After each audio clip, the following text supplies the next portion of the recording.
आज यो समयमा यहाँहरूसँगै अध्ययन गर्ने परमेश्वरको वचनको शीर्षक छ ख्रिस्टियानको जीवन। हामीहरू ख्रिस्टियानको रूपमा आफ्ना छिमेकी, परिवार र आफू बसोबास गरिरहेको समुदायमाझ कसरी विश्वासको असल उदाहरण देखाउन सक्छौं होला। जो कोहीले सियोनका परिवारहरूको स्वरूप मात्र हेरेर पनि कसैले परमेश्वरको मण्डलीमा जाने गरेको कुरा थाहा नदिएको भए तापनि उहाँ त परमेश्वरको मण्डलीको सन्त हुनुहुन्छ जस्तो लाग्छ भनेर भन्न सक्ने गरी संसारको नुन र ज्योतिको भूमिका निर्वाह गर्ने यहाँहरू र म हुनुपर्छ। यसकारण आज बाइबल, अगमवक्ताहरू र परमेश्वरका अनुसार हामीहरू ख्रिस्टियान भए अनुरूप कस्तो जीवन जिउनुपर्छ भन्ने बारे पत्ता लगाऊं। यस विषयमा बाइबलका शिक्षाहरू मार्फत विस्तृत रूपमा अध्ययन गर्नेछौं। सर्वप्रथम यशाया अध्याय 46 को शिक्षासँगै हेरौं। पद 10 मा हेर्ने हो भने आदिदेखि अन्तसम्मको र प्राचीन समयदेखि हुन आउनेसम्मको जानकारी म दिन्छु। म भन्छु मेरो अभिप्राय ठहर्नेछ र मैले चाहेको सबै पूरा गर्नेछु भन्नुभएको छ। परमेश्वरले आदिदेखि अन्तसम्मको जानकारी दिनुभएको छ। अझै पूरा भइ नसकेका भविष्यका कुराहरू समेत प्राचीन समयदेखि नै सबै देखाइदिनु भएको छ। फेरि भन्नुपर्दा भविष्यमा हुन आउने सम्मका सबै कुराहरू परमेश्वरलाई थाहा छ भन्ने अर्थ होइन र? हामी प्रकाश अध्याय 22 को वचनमा हेरौं। 22 को 18 मा हेर्ने हो भने यस पुस्तकको अगमबाणीका वचन सुन्ने हरेक मानिसलाई म चेतावनी दिन्छु भनिएको छ। यस पुस्तक भन्नाले यहाँहरू र मैले अहिले हेरिरहेको बाइबल हो नि। यदि कसैले तिनमा थप्यो भने यस पुस्तकमा लेखिएका विपत्तिहरू परमेश्वरले त्यसमाथि थपिदिनुहुनेछ। अनि कसैले यस अगमबाणीको पुस्तकका वचनबाट केही घटायो भने यस पुस्तकमा लेखिएका जीवनको वृक्ष र पवित्र सहरबाट त्यसले पाउने हिस्सा परमेश्वरले त्यसबाट खोज्नुहुनेछ भनिएको छ। हामीहरू यशाया अध्याय 46 को वचन र प्रकाश अध्याय 22 को वचन किन पढिरहेका छौं त भन्दा आदिदेखि अन्तसम्मका कुराहरू हेर्नुहुने परमेश्वरले बाइबलमा अभिलेख गरिएका वचनहरूमा कदापि केही थपघट नगर्नु भन्नुभएको छ। यो वचनलाई अहिले पूर्णतः नबुझ्ने अवस्था हुन सक्छ, तर परमेश्वरले किन त्यस्तो आज्ञा दिनुभयो, किन त्यस्तो शिक्षा दिनुभयो भन्ने कुरालाई आम्ने सामनेबाट एक अर्काको मुहार छर्लङ्गै देखेझैं गरी स्पष्टसँग जान्ने त्यो दिन अवश्य नै आउनेछ। बाइबलमा हेर्ने हो भने ख्रिस्टियानको जीवन सम्बन्धी शिक्षाहरू साँच्चै धेरै छन्। धेरैजनाले सबात दिन र निष्ठाचार अमूल्य ठानेर माने तापनि ख्रिस्टियानको जीवन सम्बन्धी शिक्षाहरूलाई चाहिँ के यो परमेश्वरको आज्ञा हो र भन्दै त्यसलाई बाइबलमा उल्लेखित एउटा नैतिक शिक्षाको रूपमा मात्र लिने गर्छन्। तर त्यसो होइन। बाइबलमा उल्लेखित सबै वचनहरूमा के गर्नु हुँदैन भनिएको छ त? केही पनि थपघट गर्नु हुँदैन भनिएको छ। परमेश्वरले हामीलाई स्वर्गीय नागरिकको स्वरूपमा सही तरिकाले परिवर्तन गराउनको निम्ति नम्र र दयालु हो भनेर बाइबलद्वारा सिकाउनु भएको छ। कसैले यो जमानामा नम्र र दयालु बनेर जिउनु त मूर्खता हो, त्यसरी जिउनै पर्छ र भन्न सक्लान्। परमेश्वरको वचन हो भने हामीले त्यसो गर्नै पर्छ। परमेश्वरले बाइबलमा अनावश्यक वचन लेखाउनु भएको छ त? ती सबै स्वर्ग जानको निम्ति नितान्त आवश्यक कुराहरू हुन्। त्यसो गर्न नसक्ने मानिसहरू के हुनुपर्छ त? नयाँ गरी जन्मिनुपर्छ भन्नुभएको छैन र? एकै पटकमा नयाँ गरी जन्मिन सकिएन भने फेरि प्रयास गर्नुहोस्। दोस्रो प्रयास पनि विफल भयो भने तेस्रो पटक प्रयास गर्नुहोस्। थोमस एडिसनले अहिले हामीले दैनिक जसो प्रयोग गरिरहेको बत्तीको चिम आविष्कार गर्दाखेरि धेरै पटक असफलताको सामना गर्नु परेको थियो। एक पटक प्रार्थना गरेर भएन भने तिनले परमेश्वर समक्ष मानव जातिलाई ज्योति प्रदान गर्ने इच्छा छ, म कुन कुरामा चुकेँ पत्ता लगाउने गराइदिनुहोस् भन्दै कसो गर्दा राम्रो होला भनेर परमेश्वरको सहयोगको निम्ति अविरल बिन्ती गरे। त्यसको परिणामस्वरूप तिनी मानव सभ्यतालाई अन्धकारमाथि विजय गराउन सफल भए नि, होइन र? दाजुभाइ तथा दिदीबहिनीहरू, आदिदेखि अन्तसम्मका कुराहरू जान्नुहुने परमेश्वरले बाइबलको प्रत्येक वचन लेखाउनु भएको हो। त्यसमा थपघट नगर्नु भनेर उहाँले आह्वान गर्नुभएको छ। बाइबलमा अभिलेख गरिएका सम्पूर्ण वचनहरूलाई अब उपरान्त हामीले नियालेर राम्रोसँग अध्ययन गर्नुपर्छ। हामीले परमेश्वरका निर्देशन र आज्ञाहरूलाई संसारको नैतिक भाव र मापदण्डमा आधारित रहेर नहेरिकन परमेश्वरको वचनमा आधारित रहेर हेर्नुपर्छ। कसैले परमेश्वरले मानिसहरू एक अर्कासँग झगडा नगरी राम्ररी मिलेर जिउन् भनेर त्यस्तो शिक्षा दिनुभएको हो, त्यसो गरे पनि नगरे पनि केही फरक पर्दैन भन्ने गर्छन्। त्यो सोचाइलाई प्रकाश अध्याय 22 18 र 19 दिनुभएको वचनसँग तुलना गरेर भन्ने हो भने तिनीहरूले परमेश्वरको वचनमा थपघट गरे पनि केही फरक पर्दैन भन्न खोजिरहेका होइनन् र? बाइबलमा के भनेको छ त? थप्यो भने थपे जत्तिकै विपत्ति पाउनेछ, घटायो भने अनन्त स्वर्ग प्रवेश गर्ने अधिकार खोसिनेछ भनिएको छ। दाजुभाइ तथा दिदीबहिनीहरू, हामीले परमेश्वरको वचनप्रति यस्तो मनस्थिति लिन सकौं भनेर नै सुरुमा ती पदहरू हेरेर निश्चित गरेका हौं। परमेश्वरलाई विश्वास गर्ने मानिसहरूले कहिलेकाहीँ संसारबाट आलोचना पाउने गर्छन्। यी मानिसले परमेश्वरलाई विश्वास गरिरहेको भए पनि यिनको स्वभाव साह्रै रुखो छ। यी मानिस स्वार्थी छन्। यी मानिसलाई आफ्नो बाहेक अरू कसैको मतलब छैन। यी अनुग्रह नमिल्ने विषयहरू प्रतिष्ठित सियोनका परिवारहरूको उदाहरण होइन। परमेश्वरलाई विश्वास गर्छु भनेर दाबी गर्ने मानिसहरूको बारेमा नकारात्मक कुराहरू गरिएको हामी धेरै देख्न सक्छौं। परमेश्वरलाई विश्वास गर्ने मानिसहरूको व्यवहार पनि त्यस्तो हुन्छ र? के परमेश्वरलाई विश्वास गर्ने पदासीन व्यक्ति पनि त्यस्तो हुन्छ?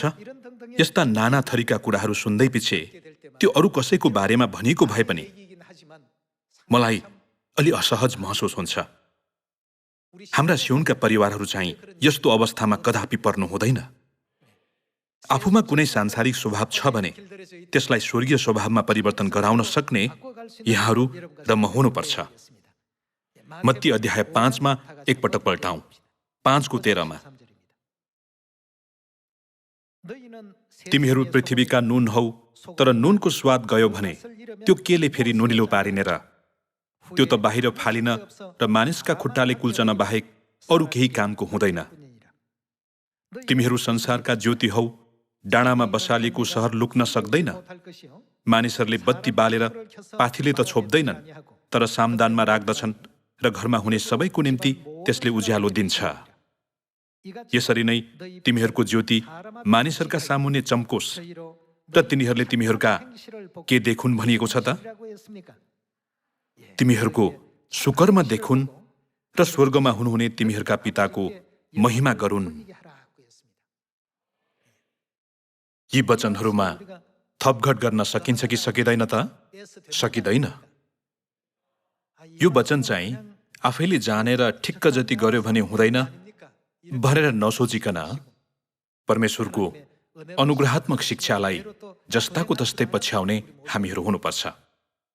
यदि केही गरी वरिपरिका मानिसहरूले आलोचना गर्ने किसिमको खराब स्वरूप वा व्यवहार अझै पनि हामीमा छ भने तिनीहरूले तिमीहरूका सुकर्म देखुन् र स्वर्गमा हुनुहुने तिमीहरूका पिताको महिमा गरून् भन्नुभएका परमेश्वरको वचनलाई याद गर्दै आजैबाट दुष्ट स्वभाव, खराब मनस्थिति र स्वार्थपनलाई तुरुन्तै फाल्नुपर्छ।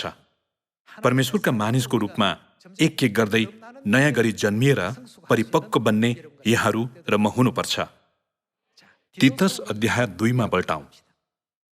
हामी ख्रिस्टियान हौं भने हामीले कस्तो किसिमको जीवन जिउनुपर्छ होला?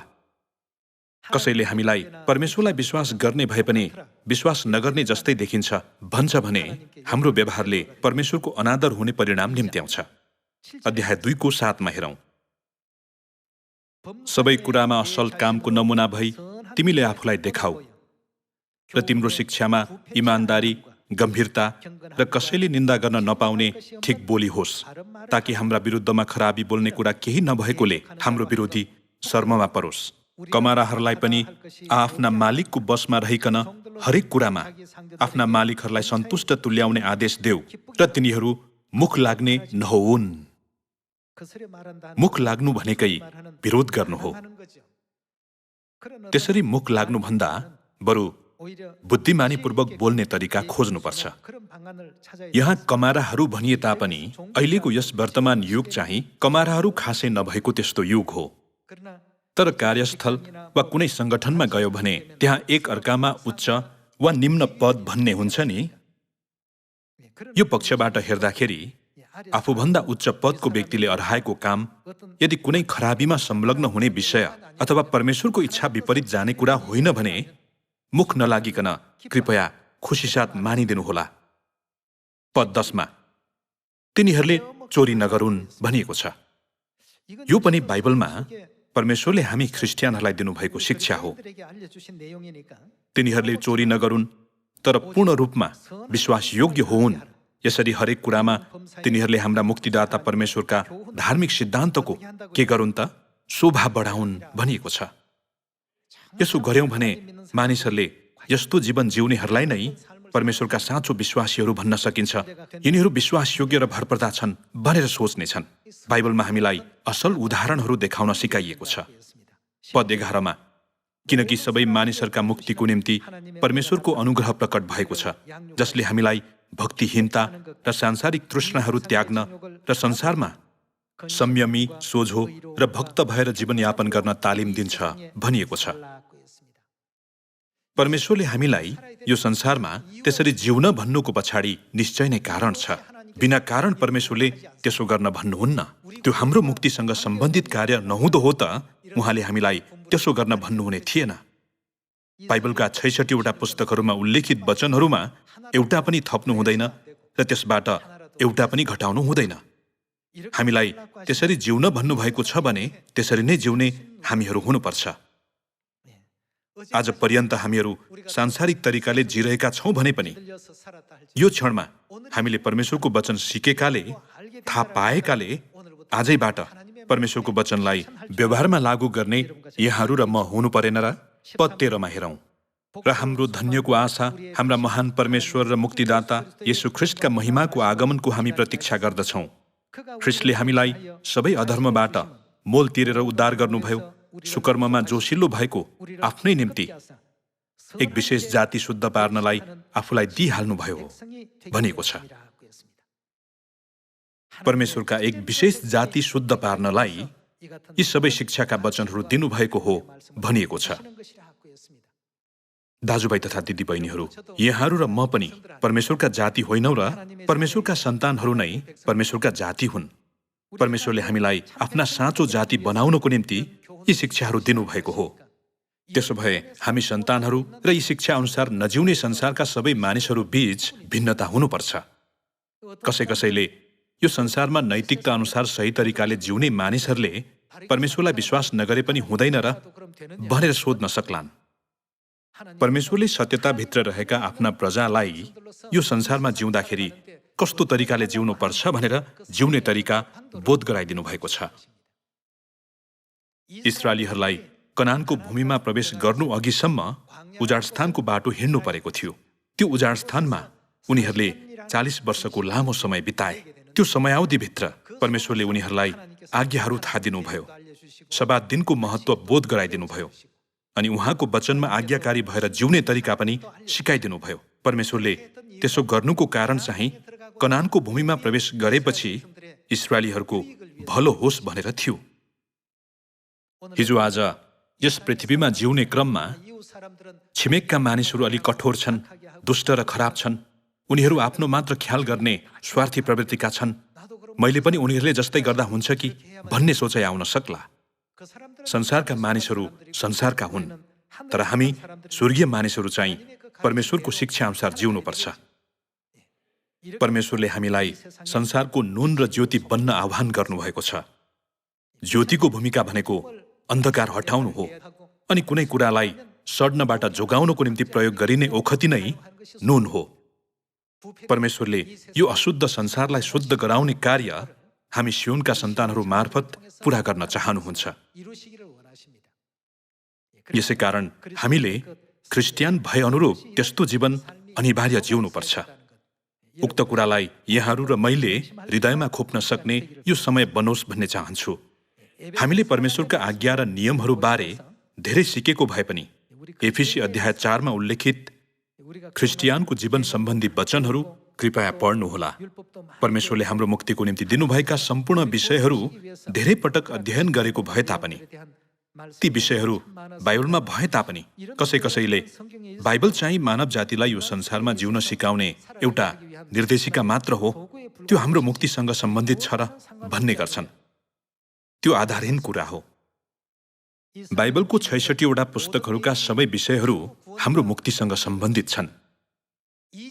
यस पुस्तकको अगमबाणीका वचन भनेर बाइबलका 66वटा पुस्तकहरूलाई जनाएर भनिएको होइन र? यस पुस्तकको अगमबाणीको वचनमा थपघट गर्यो भने के हुन्छ त? हामीले आफ्ना व्यक्तिगत विचारहरू कदापि थप्नु हुँदैन। परमेश्वरले मानव जातिको मुक्तिको योजनाभित्र कस्ता शिक्षाहरू दिनुभएको छ भन्नेतर्फ सोच्दै ती शिक्षाहरूलाई पालन गर्न, व्यवहारमा लागू गर्न भरिसके प्रयत्न गर्ने हामीहरू हुनुपर्छ। एफिसी अध्याय 4 हेरौँ। 4को 17को वचनसँगै हेरौँ। अब म यो जोड दिएर प्रभुमा भन्दछु र प्रभुमा गवाही दिँदछु कि अन्य जातिहरू जसरी तिनीहरूको विचारको व्यर्थतामा जिउँदछन् त्यसरी तिमीहरू अबदेखि उसो नजियो। हामी अन्य जातिहरू जस्तै जिउनु हुँदैन भन्ने अर्थ होइन र? पद 18 तिनीहरूका हृदयको कठोरताले ल्याएको तिनीहरूका अज्ञानताको कारणले तिनीहरू परमेश्वरको जीवनदेखि बिराना भएका छन् र तिनीहरूको समझ अन्धकारले भरिएको छ। तिनीहरू कठोर भएका छन्। ती मानिसहरू परमेश्वरको जीवनको सत्यताबाट बिराना भएर संसारमा लक्ष्य बिना भौतारिँदै जिउने मानिसहरू हुन् भन्ने वचन हो। र हर किसिमका अशुद्ध काम गर्ने लालचमा परेर तिनीहरू के भएका छन् भनिएको छ त? छाडा भएका छन्। सबै कुरा स्वार्थपना हो, आफैमा लालच हो। लालचमा परेर तिनीहरू छाडा भएका छन्। पद 20 तर ख्रिस्टलाई त तिमीहरूले यसरी जानेका छैनौ भनिएको छ। हामीले सिकेका कुराहरू र संसारका मानिसहरूले सिकेका कुराहरू बीच ठूलो भिन्नता छ। किनभने हामीलाई सिकाउनुहुने व्यक्ति नै परमेश्वर हुनुहुन्छ। परमेश्वरबाट सिकाइएको मानिस भए अनुरूप हामीमा सोही अनुसारको छवि पनि हुनु परेन र? तर ख्रिस्टलाई त तिमीहरूले यसरी जानेका छैनौ। पद 21 येशूमा भएको सत्यता अनुसार उहाँको विषयमा तिमीहरूले सुनेका र सिकाइएका छौ भनी म ठान्छु। छली लालसाहरूद्वारा भ्रष्ट भएका तिमीहरूको अगाडिको जीवनको ढाँचासँग सम्बन्धित तिमीहरूको पुरानो स्वभाव त्याग। हामीले आफ्नो पुरानो ढाँचा, पुरानो स्वभाव, पुरानो मनस्थिति, सांसारिक सोचाइहरू सबै त्याग्नुपर्छ। पद 23 र आफ्नो भित्री वर्तावमा नयाँ हो र परमेश्वरको स्वरूपमा साँचो धार्मिकता र पवित्रतामा सृष्टि भएको नयाँ स्वभावलाई धारण गर भनिएको छ। तब बल्ल हामी सबैजना स्वर्ग प्रवेश गर्न सक्छौँ। पद 25 देखि लगातार हेरौँ। यसकारण के त्यागेर त? झुट त्यागेर हरेकले आफ्नो छिमेकीसँग सत्य बोल, किनकि हामी एउटै शरीरमा एक अर्काका अङ्गहरू हौँ। क्रोध गर तर पाप नगर। घाम अस्ताउन अघि नै तिमीहरूको रिस मरोस् र दियाबलसलाई मौका नदेऊ। चोर्नेले अब उसो नचोरोस्, बरु उसले परिश्रम गरोस्। उसले आफ्नो हातले इमानदारी साथ परिश्रम गरोस् र खाँचोमा परेकाहरूलाई दिन सकोस्। तिमीहरूका मुखबाट कुवाक्य ननिस्कोस्, तर समय सुहाउँदो र सुधार गर्ने मिठो वचन मात्र बोल्ने गर, जसबाट सुन्नेहरूलाई अनुग्रह मिलोस्। अनि परमेश्वरका पवित्र आत्मालाई दुखित नतुल्याऊ, जसमा उद्धारका दिनको निम्ति तिमीहरू छाप लगाइएका छौ। सबै तितोपना, क्रोध र रिस, होहल्ला र निन्दा, सबै किसिमका डाह समेत तिमीहरूले के गरिदेऊ भनेको छ त? तिमीहरूले त्यागिदेऊ। जसरी परमेश्वरले ख्रिस्टमा तिमीहरूलाई क्षमा गर्नुभयो, त्यसरी नै एउटाले अर्कालाई क्षमा गरेर तिमीहरू एक अर्काप्रति कोमल मनका र दयालु हो भनिएको छ। दाजुभाइ तथा दिदीबहिनीहरू, हामी स्वर्गीय नागरिकहरू यसरी जिउनुपर्छ। एक आपसमा झगडा गर्यौं, मनलाई घृणा र रिसले भर्यौं भने परमेश्वरको एउटा इच्छा पनि पालन गर्न सक्ने छैनौं। बाइबल पढे तापनि परमेश्वरको इच्छा हृदयभित्र पुग्न सक्ने छैन। कुनै प्रेरणा वा महसुस पाउन सकिने छैन। हामी पुनः एकपटक आफैलाई फर्केर हेरौँ, किन हामी त्यसरी जिउनुपर्छ भन्ने बारे स्पष्ट कारण छ। त्यहाँ कारण भए तापनि हामीले अरू मानिसहरू त त्यसरी जिउँछन्, म पनि त्यसरी नै जे हुँदैन र भन्दै तिनीहरूलाई पछ्याउनु हुँदैन। सांसारिक तरङ्गहरूमा नबगिकन सधैँ परमेश्वरका शिक्षाहरूलाई मनन गर्न जान्ने यहाँहरू भइदिन हुन फेरि पनि अनुरोध गर्दछु। परमेश्वरले परिवार सम्बन्धी अमूल्य शिक्षाहरू पनि धेरै दिनुभएको छ। कसैले आफ्नै दृष्टिकोण र व्यक्तिगत धारणालाई अगाडि सारेर समय समयमा यी शिक्षाहरूलाई सजिलै व्यवस्था गरेको म देख्दछु। एफिसी 5:22 हेरौँ। पत्नी हो प्रभुको अधीनमा रहे जस्तै आफ्ना पतिको अधीनमा बस भनिएको छ। यो मेरो व्यक्तिगत विचार वा धारणा होइन, परमेश्वरको वचन हो। आदिदेखि अन्तसम्मका कुराहरू हेर्नुहुने परमेश्वरले यी वचनहरू दिनुको पछाडि कारण छैन होला र? आकाश मण्डल, पृथ्वी वा अन्य कुनै पनि थोक परमेश्वरको इच्छा बिना सृष्टि भएको छैन। कुनै इच्छा बिना परमेश्वरले यी शिक्षाहरू दिनुभएको होइन। यी सबै नभई नहुने शिक्षाहरू हुन्। पद 22 देखि लगातार हेरौँ। पत्नी हो प्रभुको अधीनमा रहे जस्तै आफ्ना पतिको अधीनमा बस, किनकि पति पत्नीको शिर हो, जसरी ख्रिस्ट मण्डलीको शिर हुनुहुन्छ, जुन मण्डली उहाँको शरीर हो र उहाँ स्वयं त्यसको मुक्तिदाता हुनुहुन्छ। जसरी मण्डली ख्रिस्टको अधीनमा छ, त्यसरी नै पत्नीहरू पनि हरेक कुरामा पतिहरूका अधीनमा रहन्। पति हो आफ्ना पत्नीहरूलाई प्रेम गर, जसरी ख्रिस्टले पनि मण्डलीलाई प्रेम गर्नुभयो र त्यसको निम्ति आफूलाई अर्पण गर्नुभयो। ख्रिस्टले मण्डलीलाई प्रेम गर्नु भएर आफूलाई अर्पण गर्नु भए जस्तै पति पत्नीले एक अर्कालाई प्रेम गर्नुपर्छ भनिएको छ। हामीले यसो गर्नै पर्छ। तर यी विषयहरू बाइबलमा भए तापनि हामी प्राय अध्ययन नगर्ने वा मनमा नखोप्ने भएकाले संसारका मानिसहरूको गतिविधि र मापदण्डलाई पछ्याउन पुग्छौँ।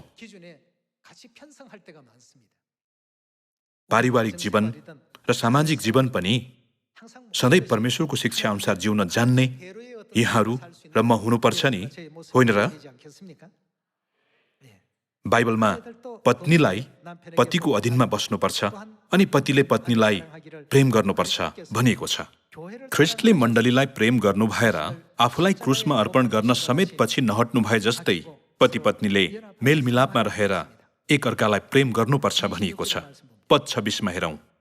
यस हेतुले कि उहाँले त्यसलाई पानीले धोएर वचनद्वारा पवित्र पार्न सकुन् र उहाँले दाग वा चाउरी नभएको अथवा यस्ता कुनै कुरा नभएको तेजस्वी मण्डली आफै कहाँ प्रस्तुत गर्न सकुन् र त्यो चाहिँ पवित्र र निष्कोट होस्। त्यसरी नै पतिहरूले पनि आफ्ना पत्नीलाई आफ्नै शरीरलाई झैँ प्रेम गर्नुपर्छ।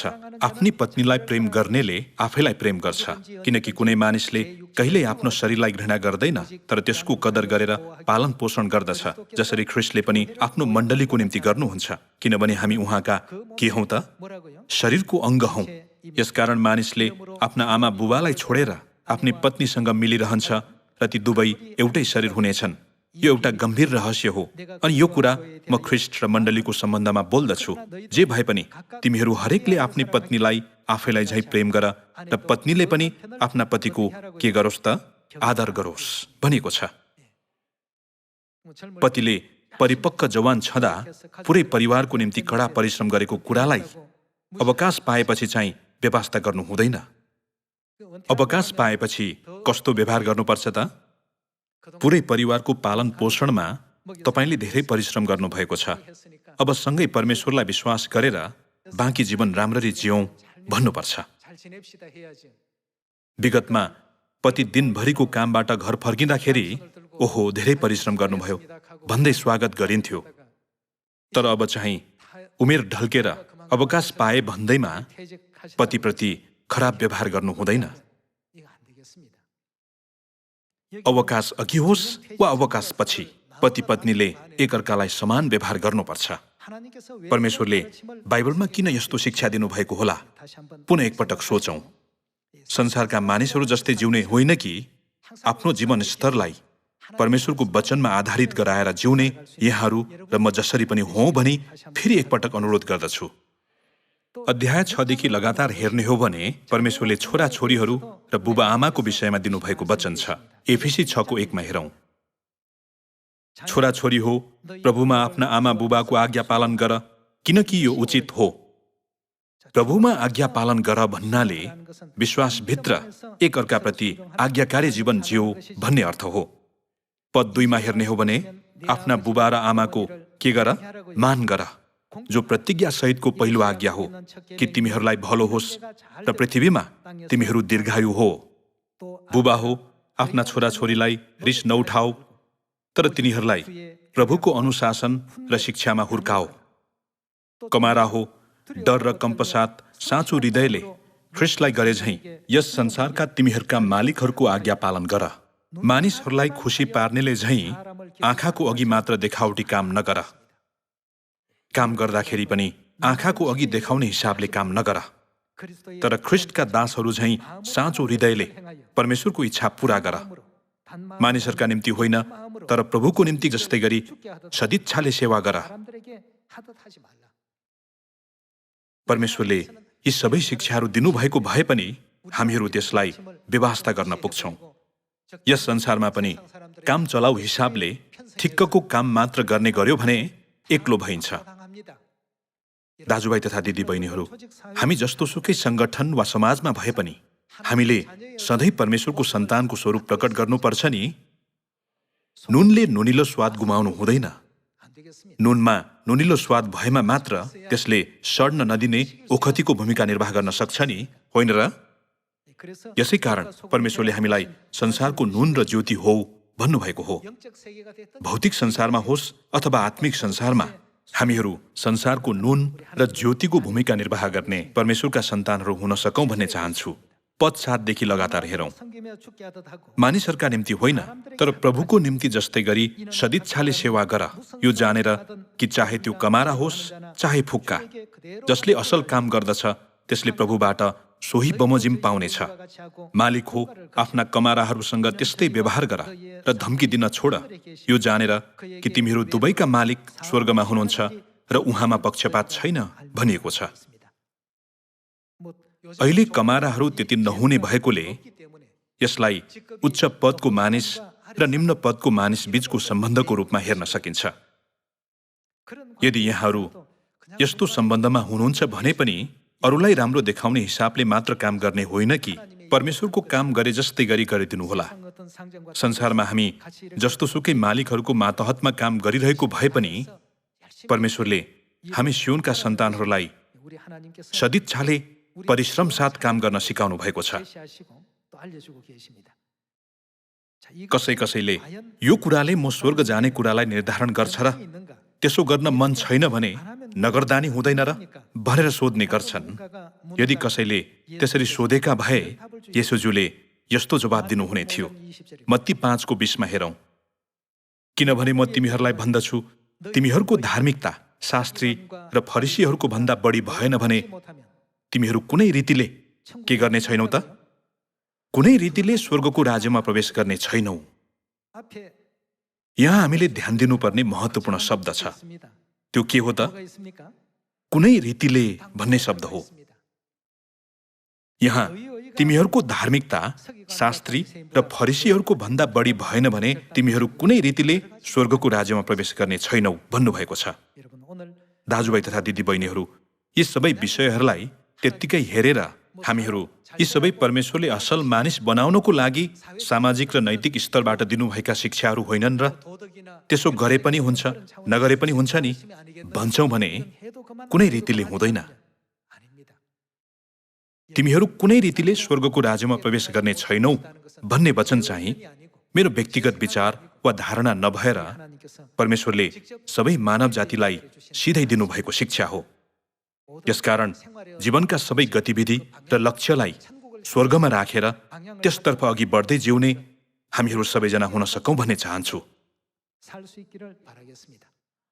हामी सबैजना संसारको नुन र ज्योति बनेर सबै आत्माहरूलाई परमेश्वरको काखमा डोर्याउँ। त्यसो गरेर परमेश्वरलाई ठूलो महिमा चढाउने हामीहरू हुन सकौं भन्दै आजको प्रवचन समाप्त गर्दछु। धन्यवाद।